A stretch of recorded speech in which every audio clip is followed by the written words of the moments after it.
Hola amigos de Terra Mirable. Este verano, como ya habéis visto en un par de vídeos por ahí, asistimos al primer Congreso de Historia, Naturaleza y Tradiciones de la Sierra de Gredos. Aquí os vamos a dejar unas pequeñas píldoras en mini entrevistas con algunos de los ponentes, no todos como nos hubiera gustado, pero seguro que pronto muchos de ellos pasarán por aquí por el canal. Aún así, si algún tema os interesa especialmente, o no solo del Congreso, sino de cualquier otra cosa, os invitamos a que en los comentarios nos lo contéis. Igualmente, volvemos a reiterar nuestra invitación a todos los participantes para profundizar más en los temas de los que hablaron y contarlos aquí en el canal. Muchas gracias de todos por asistir con nosotros cada semana a alguno de nuestros vídeos. No olvidéis suscribiros y dar al like y todas esas cositas que siempre nos ayudan a darnos nuevos ánimos. Y os dejo con las entrevistas después de la intro. Muchísimas gracias.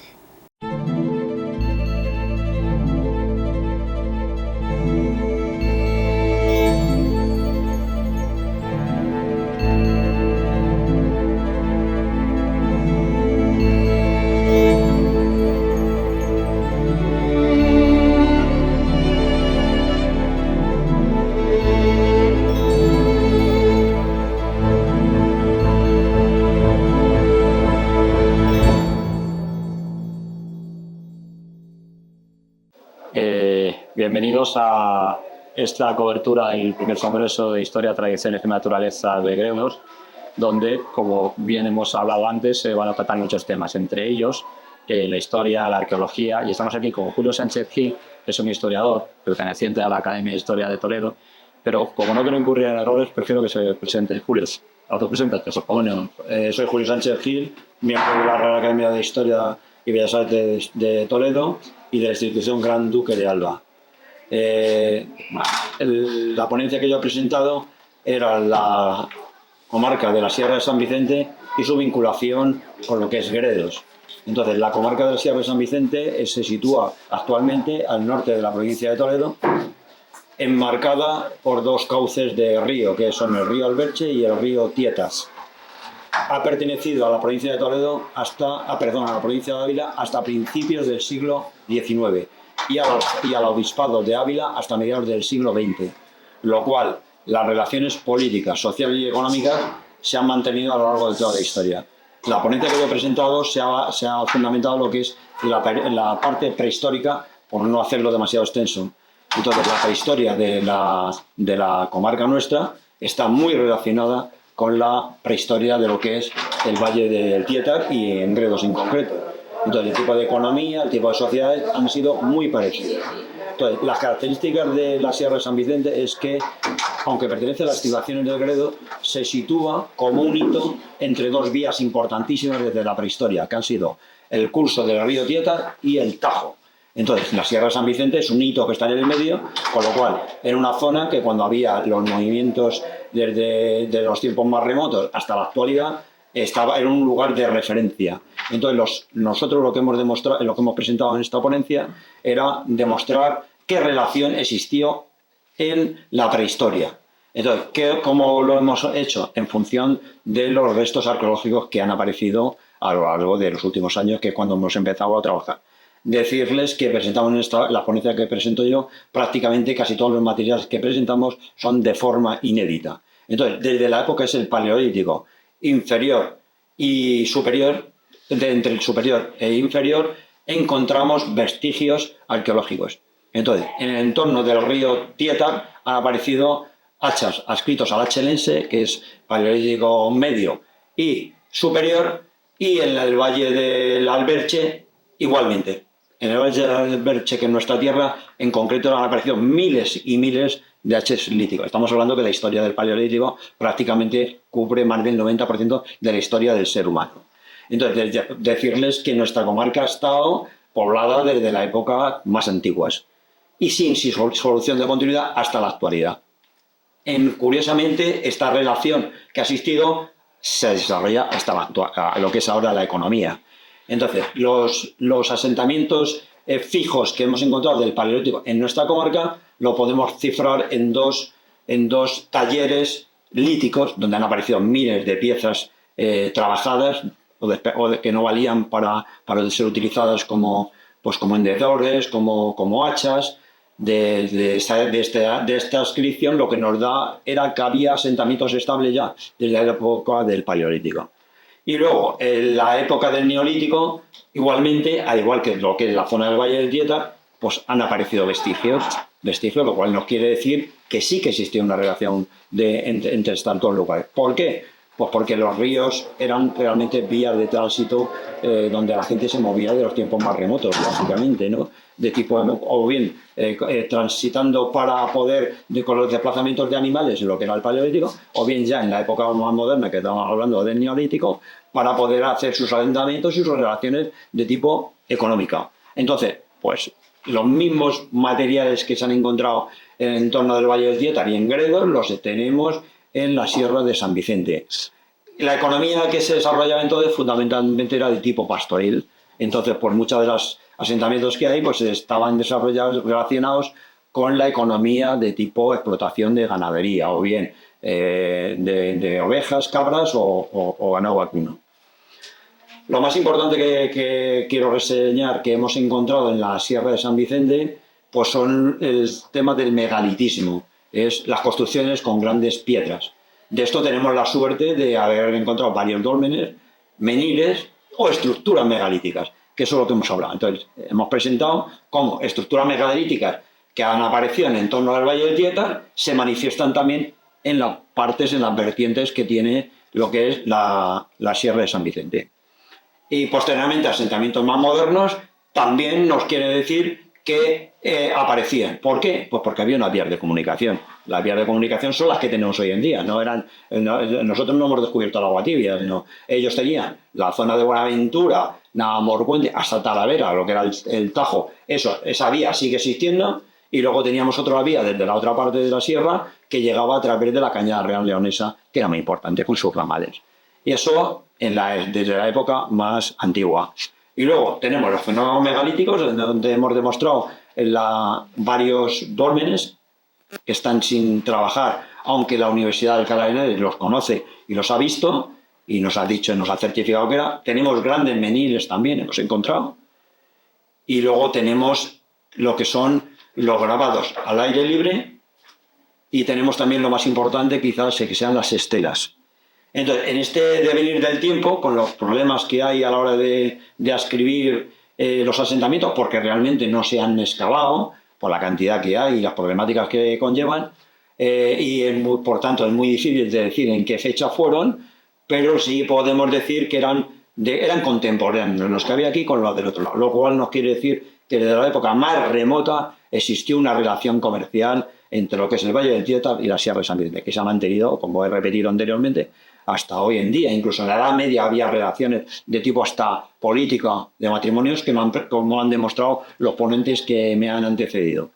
Y luego decirles, por ejemplo, lo que son los grabados al aire libre, que hemos encontrado una serie de ellos a lo largo de nuestra comarca, también en el Valle del Dieta, aquí en Lanzaíta, concretamente, hay algunos de ellos que son similares a los que tenemos descubiertos en la Sierra de San Vicente. Y por último, tenemos quizá lo más importante de lo que es la arqueología última, son las estelas decoradas, que son estelas que no se sabe muy bien de qué época, si eran del bronce o eran de tipo calcolítico, pero sí que hemos encontrado una serie de estelas lo cual nos dice que lo que eran las relaciones comerciales de esa época no solamente se desarrollaban en la zona de Guadiana, o del Guadalquivir, que era donde empezaron, sino que llegaban incluso anteriormente hasta Talavera de la Reina, y por último hasta nuestra tierra, que es la Sierra de San Vicente, que probablemente cuando se trabaje en el Valle del Dieta también aparecerán, porque ya le digo yo que son de tipo contemporáneo. Hemos encontrado estelas muy importantes del bronce o calcolíticas con decoraciones fundamentales. O sea, esa es un paso o un hito, y algunas de ellas las hemos presentado aquí de forma inédita, porque anteriormente no se han llevado a ningún congreso, sí que es la primera vez que los presentamos. Estas también han sido estudiadas por la Universidad de Alcalá de Henares. Y luego hemos cerrado lo que es la parte prehistórica con los pueblos prerromanos, que es el tema hablar de los betones. Los betones, que es el castro más importante que tenemos en en la zona centro, pues es el Castro del Raso. Pero que en la Sierra de San Vicente tenemos, o bien por toponimia, lugares como Castrón, Castrejón, Cerro Castillo, asentamientos probablemente de esa época. Es decirles que no se han inventariado, no se han estudiado arqueológicamente, pero sí que y Rodríguez Almeida en los años 50 del siglo pasado sí que estudió algunos de ellos y los vio. Entonces, de esos tenemos unos cuantos en nuestra comarca, como ya le digo, y similares a los que aparecen aquí en La Pinosa, en Cerro Castillo, también aquí en los pueblos de aquí del entorno de Tieta. Y lo más importante que tenemos de los betones son los restos arqueológicos que aparecen en Castillo de Bayuela, que ya aparecen datados en las relaciones topográficas de Felipe II a finales del siglo XVI, que son tres berracos que están en zoomorfos, que están en Castillo de Bayuela. Nosotros hemos encontrado algunos de ellos inacabados en lo que era el antiguo asentamiento del castro de Bayuela. Decirles que estos castros, que eran prerromanos, tenían anteriormente, del bronce final, ya estaban habitados. Y entonces, dentro del bronce final, que sí que se ha estudiado bastante bien, porque son de los asentamientos más importantes que hay en Castilla-La Mancha, a la hora de investigar necrópolis, sí que se han excavado una de ellas en Cerro Obispo, en Castillo de Bayuela, importantísima, donde han aparecido restos que nos hablan de la economía pastoral que había entonces, donde han aparecido queseras similares a las que hay por aquí en la zona arqueológicas, lo cual nos quiere decir que las relaciones de la Sierra de San Vicente con lo que es la actualidad de Gredos ha seguido desde la época más remotas hasta la actualidad, unas relaciones económicas, políticas y sociales. Y yo creo que con esto más o menos sintetizamos lo que ha sido la ponencia que hemos hablado y que la hemos querido traer aquí de forma primigenia y presentarla a la gente que ha venido a este congreso. Para aquellas personas que quieran profundizar en estos trabajos, me comentabas que va a haber un libro que va a compendiar un poco todo. Bueno, nosotros estamos pendientes que la Diputación de Toledo está aprobado hace un año, va a salir ya un libro que se titula La historia de la Sierra de San Vicente, donde todas estas cosas que hemos hablado aquí aparecen documentadas. No obstante, las ponencias, cuando se publiquen allí, las vamos a presentar también. O sea, con fotografías y con el texto de la conferencia. O sea, y en internet algunas de ellas aparecen. Si miran ustedes a lo mejor Sierra de San Vicente, pues sí que aparecen artículos de los que hemos venido publicando a medida que han ido apareciendo estos materiales. Sí que hemos ido haciendo las publicaciones pertinentes. Quería hacerte una pregunta. De todo lo que has hablado, hay cosas que están en vía de investigación, que están sin investigar, y aquello que ya están más investigado no hay que sea visitable para el que se interese por ello en sí. Bueno, por ejemplo, el dolmen de la iglesia, que es quizá de los monumentos más importantes, no se pueden visitar, se puede ver desde la carretera. Entonces, lo que son los grabados no se pueden visitar. Se pueden visitar, aunque los hemos descubierto por el problema del expolio, la posible. Entonces, eso no se han publicado. Pero luego los castros, por ejemplo, el de Castillo de Bayuela, se puede subir perfectamente arriba porque está dentro del castillo. Entonces, eso sí se puede ver. Y luego, hay un centro de interpretación de la naturaleza y patrimonio histórico que está en Castillo de Bayuela, que van a volver a abrirlo ya regularmente a partir del verano, donde todos estos materiales que hemos expuesto aquí están allí depositados. Están depositados, sí. Perfecto. Pues muchas gracias, Julio, por tu tiempo y por la ponencia que nos has proporcionado en el Congreso. Y nada, te emplazamos a que en el canal nos sigas contando cosas interesantes. Sí, estupendo.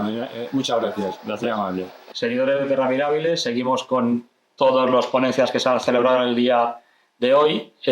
Ha habido una que nos ha parecido muy interesante, que es la de Silvestre de la Calle, que ahora se va a presentar, y que ha versado sobre los últimos pastores tradicionales cabreros de la Sierra de Gredos.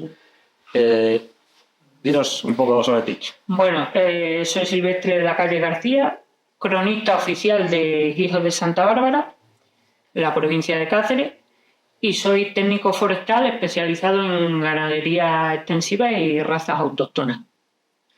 En la ponencia que has hecho hoy has hecho hincapié en la parte humana, pero también en el contexto histórico y en los cambios de los usos.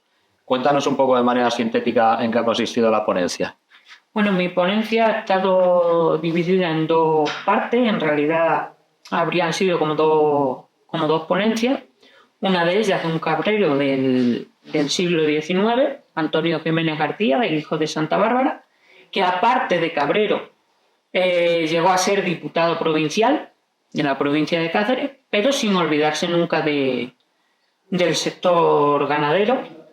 Y la otra parte ha versado sobre Paulino Gargantilla Serrano, que fue un cabrero de la localidad de Jerte, que es considerado como el último cabrero de la Sierra de Gredos, en el sentido de que ha sido el último cabrero tradicional, vivir en las chozas en la sierra durante la mayor parte del año, llevar un manejo totalmente tradicional de su ganadería, elaborar el queso de manera absolutamente tradicional y mantener en definitiva una forma de vida de siglo.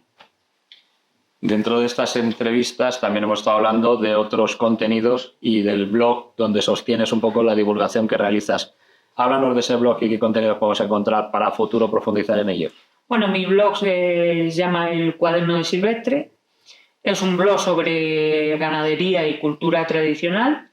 Empezó como una cosita sencilla, centrándome principalmente en mi pueblo, y luego después pues, se fue ampliando al resto de la Sierra de Gredos, ¿no? Tanto a pueblos del norte como a los del sur, porque podríamos pensar que la sierra es una muralla que nos separa, pero en realidad no, en realidad es el elemento que tanto a los pueblos del norte como a los pueblos del sur nos une nuestra cultura.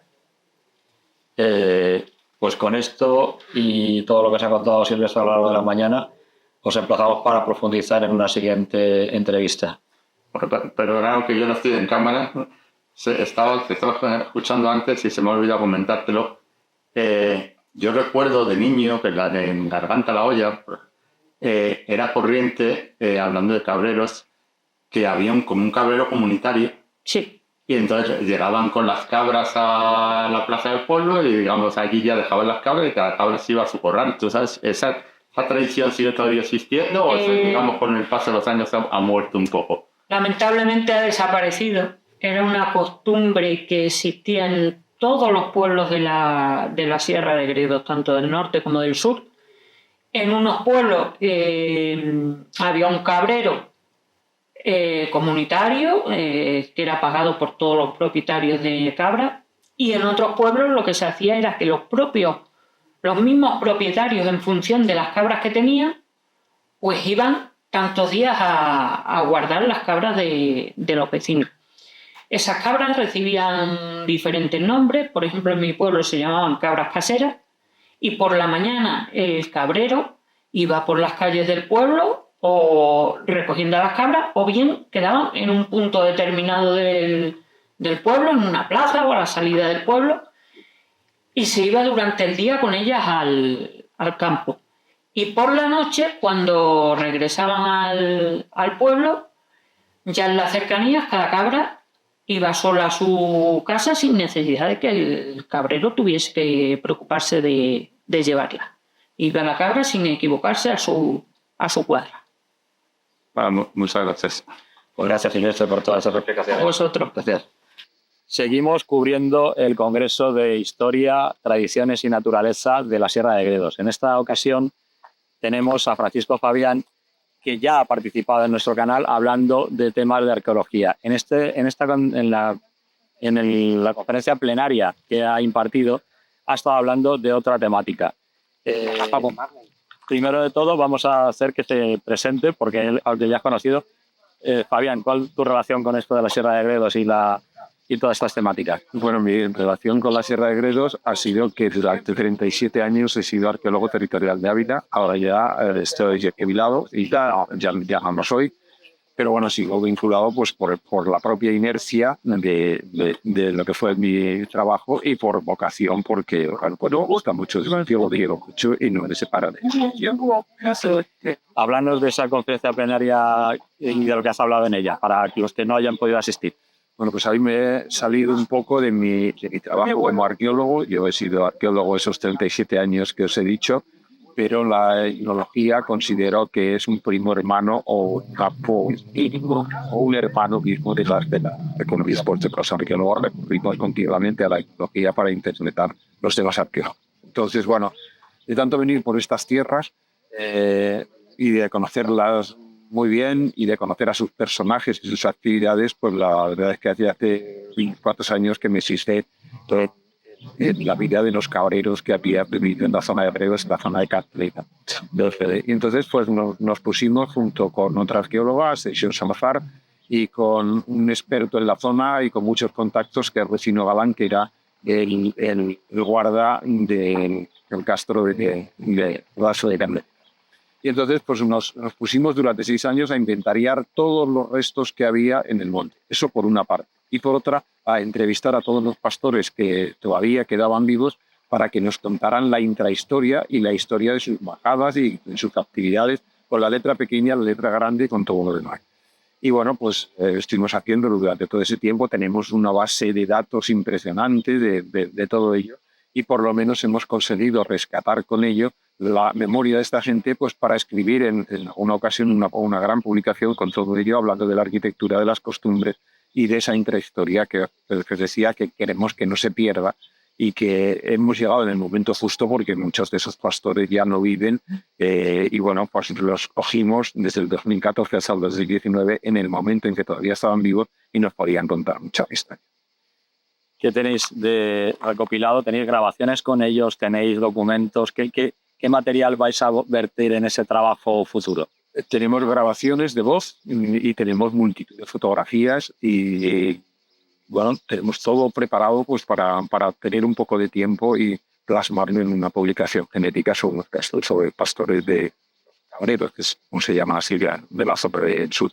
¿Crees que la distancia en el tiempo ha hecho que ahora se fije uno más en estas cosas? Porque la gente ya está tan desligada que se les hace como algo novedoso casi o exótico, ¿no? Porque ya han pasado años y ya casi forma parte del pasado para mucha gente que no está en entornos rurales. ¿Crees que hay un interés a lo mejor por conocer todo esto? Pues mira, todo lo que ha desaparecido, todo lo que sabemos que ya no existe, pues siempre nos ejerce una gran atracción a mí y a cualquiera. Entonces, pues evidentemente hay mucho más interés porque ya no vas a encontrar a los cabreros en el sistema de vida que había, sino que esto ya es historia. Historia que no está tan lejos, porque lo que nosotros hemos investigado son historia pues, desde finales del siglo XIX hasta los años 80 del siglo XX, pero ya están desaparecidos. Entonces, pues eso evidentemente tiene mucha más fuerza que si todavía estuvieran en activo y les vamos a investigar todavía viendo los fosos. Es un mundo fascinante, os aseguro que es un mundo fascinante, y para un arqueólogo es un mundo de un gran aprendizaje, porque cuando vemos las construcciones y la forma de vivir que ha tenido esa gente hasta los años 80 del siglo XX, que es antes de ayer o ayer mismo, pues verdaderamente te deja fascinado de la lucha, cómo esa gente ha enfocado su vida, todo lo que han luchado, todo lo que han trasegado, todos los inconvenientes que han tenido y cómo han logrado salir adelante. Cosa impresionante. Y luego, como arqueólogos, muchas de las estructuras que vemos que pertenecen literalmente al Neolítico, pues han sido cosas del siglo XX de las que tenemos que aprender nosotros, porque en la interpretación que los arqueólogos hacemos de lo que son las ruinas que sacamos debajo de la tierra, muchas veces está la clave en todo lo que hemos averiguado etnológicamente con los pastores. Claramente es un mundo fascinante. Pues yo creo que el canal bien se merecen los seguidores seguir profundizando, así que te emplazamos a que cuando toda esta investigación dé a luz cualquier documento, libro o audiovisual o material, pues nos tengas informados, que nos interesa mucho. Estaré encantado de dar los siguientes. Muchas gracias una vez más por estar en el canal. Seguimos dando cobertura internacional al primer Congreso de Naturaleza, Tradiciones e Historia de la Sierra de Gredos. En este caso vamos a hacer la primera entrevista a Virgilio Martínez Enamorado, que nos va a hablar de un tema que ha desarrollado en su comunicación sobre los topónimos de origen árabe en la sierra. Pero lo primero que voy a hacer es que se autopresente. Virgilio, autopreséntate, por favor. Mi nombre es Virgilio Martínez Enamorado y soy de la Universidad de Málaga. Especialista en Al-Ándalus, arqueología, historiografía, epigrafía, poblamiento de Al-Ándalus.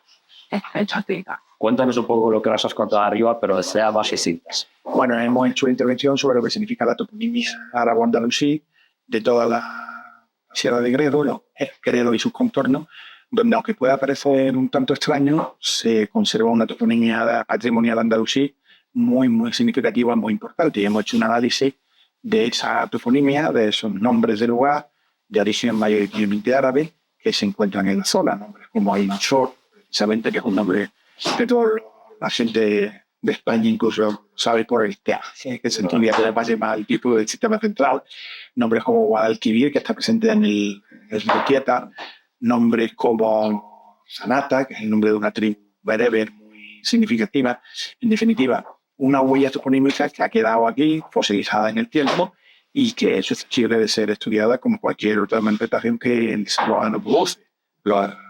La fascinación que ejerce el ser humano, que produce tantísimas cosas, y la toponimia es una de esas cosas que produce, que son siempre, que es algo que evidentemente tiene una dimensión también académica y científica que puede ser abordada en una perspectiva académica y científica, que es lo que nosotros pretendemos. Habéis desarrollado esta ponencia o esta comunicación en base a que la Sierra de Gredos, se dice en la central, pero es una peculiaridad o algo distintivo de esta charla en que sea la zona más septentrional. Claro, es la cuestión septentrional de Al-Andalucía, a donde llega la emancipación permanente andalusí. El sistema central actúa como una especie de tope geográfico y efectivamente se trata de constatar que Al-Andalus estuvo presente aquí poco tiempo, que bueno, ya sabemos que Toledo cae en 1085, que es una fecha fundamental para comprender lo que significa la desintegración posterior de Al-Andalus. En todo caso, lo que demuestra que estos territorios fueron en Andalucía durante 2 o 3 centurias, con una presencia estable de población andalusí, mayoritariamente bereber, poblaciones norteafricanas, que van a llegar desde el primer momento de la conquista y van a crear establecimientos estables en torno al sistema central y en la Sierra de Gredos. Y todo esto tiene su correlato en la cuestión toponímica, es decir, topónimos que han quedado fosilizados en el paisaje, topónimos que lo normal es que se hubieran perdido, pero que sin embargo han existido pues la llegada después de otros fenómenos como es la castellanización, que vendrá después de la arabización que se produjo entre los siglos II y X. Como cierre, ¿crees que todavía quedan topónimos ocultos en la historia por desenterrar y que algunos topónimos nos puedan llevar o puedan llevar a los investigadores a Sí, algo y de carácter arqueológico? Sí, aquí no tantos. Claro, yo vengo de Andalucía, que es otra dinámica. En Andalucía estamos estudiando los libros de apellido y repartimiento de Arisco, que contienen una cantidad ingente de topónimos, centenares de topónimos. En algunos casos se han transformado hacia topónimos castellanos, aunque son de origen árabe, han sido transformados de acuerdo con castellano. Pero como decía, sí es posible que se pueda producir hallazgos, hay que revisar muy bien la documentación. No hay mucho, son zonas muy dispares donde queda la población, pues evidentemente hay posibilidad de que esa información fuese transmitida a los colonizadores castellanos. Aquí fue otro proceso y además se acabó muy pronto. Pero en todo caso estas reliquias que han quedado son muy importantes porque nos están explicando pues cómo era la visión del paisaje pues hace tantísimo tiempo. Pues con este tema tan importante y fascinante nos vamos a despedir. Diciéndole a Virginio que a ver si por el canal de Casos nos cuentan mucho más de esto. Pues encantado. Muchas gracias. Y hemos dado cobertura a los contenidos de este primer congreso de historia, naturaleza y tradiciones de la Sierra de Gredos. En esta ocasión está con nosotros hablando de la crisis, al cual prefiero que uno esté luego en el... Pues yo simplemente soy Alonso de la calle Hidalgo, soy un amante de Gredos, un buen amante, lo arrancó, entiendo que bastante. Y el documental que vamos a proyectar se trata de resaltar la riqueza principal que tiene Gredos, que son sus gargantas, ríos, los 4 ríos que abrazan Jerpe, Ormes, Tieta y el Alberchiclap. Y en definitiva se trata de resaltar la importancia del agua. Y como bien decía Octavio Paz, donde canta el agua, nace un paraíso. Y Gredos es un paraíso. Aparte de este trabajo que vas a exponer hoy, tienes una trayectoria anterior y documentalista de la zona de la Sierra de Gredos. Cuéntanos un poco sobre esa trayectoria. Sí, yo siempre desde hace mucho tiempo, de forma autodidacta, he hecho muchas fotos, tengo unos premios, incluso la final en fotografía, pero también me estoy dedicando al vídeo, porque nuestra tierra tiene mucho el movimiento a través del agua. Entonces, el agua creo yo que es la magia étnica. Y eso se da. Pues con Alonso vamos a disfrutar en este congreso y espero que en algún momento que pueda hacer alguna proyección en algún sitio. Sí, porque estamos proyectando en distintos pueblos de Gredos, norte y sur. Ahora, precisamente, dentro de bien poco, ahí hice un trabajo sobre los trabajos tradicionales de Gredos. En este caso, de los vaqueros, las transhumancias y las actividades que han tenido los vaqueros con los bueyes, con las vacas para trabajar en campo y, en definitiva, ahora más recientemente la transhumancia que se remonta a tiempos de la Mesta y todo esto. Pues nada, os invitamos a seguir la trayectoria de Alonso, a disfrutar de sus trabajos y bueno, hoy vamos a disfrutar de uno en exclusiva aquí en el congreso. Muchas gracias. A vosotros. Buenas tardes, seguimos dando cobertura al primer congreso de Historia, Naturaleza y Tradiciones de la Sierra de Gredos. Estamos con Rosa Carrasco, que como es costumbre en el canal, pues le damos pie a que se autopresente. Pues soy Rosa María Carrasco, profesora de la Facultad de Ciencias Ambientales de la Universidad de Castilla-La Mancha. Bien, bueno, lo que queremos hablar es del bloque de geología sobre el que vamos a hablar ahora y que nos das unas pinceladas de lo que se va a poder ver en este bloque y que vamos a poder disfrutar. Bueno, lo que va a tratar realmente todas las comunicaciones, se va a hacer una apuesta general de la geología general de la Sierra de Gredos, comenzando en primer lugar, como es lógico siempre, por la topografía, con una ponencia sobre la extraña topografía del interior de la península. Luego hablaremos sobre la cronología, los estudios geológicos del glaciarismo de la Sierra de Gredos, para continuar con la reconstrucción de los glaciares, que es muy importante para luego los estudios ambientales. En concreto, la siguiente sobre las avalanchas, un estudio sobre las avalanchas del Circo de Gredos. Y también estudios de geoquímica y su utilidad en los estudios paleoambientales. Finaliza este tema con la aplicación de los estudios de los drones en geomorfología y en la evolución del paisaje y con una ponencia sobre los glaciares de la vertiente meridional de la Sierra Ordinaria. Yo creo que da una visión muy general de lo que es el glaciarismo y de lo que es la geología y en general la geomorfología de la Sierra de Gredos. Pues aquí tenéis una muestra muy representativa del tema del glaciarismo, de la geología de la Sierra de Gredos y espero que disfrutéis bastante de ello. Muchas gracias. Muchas gracias a vosotros.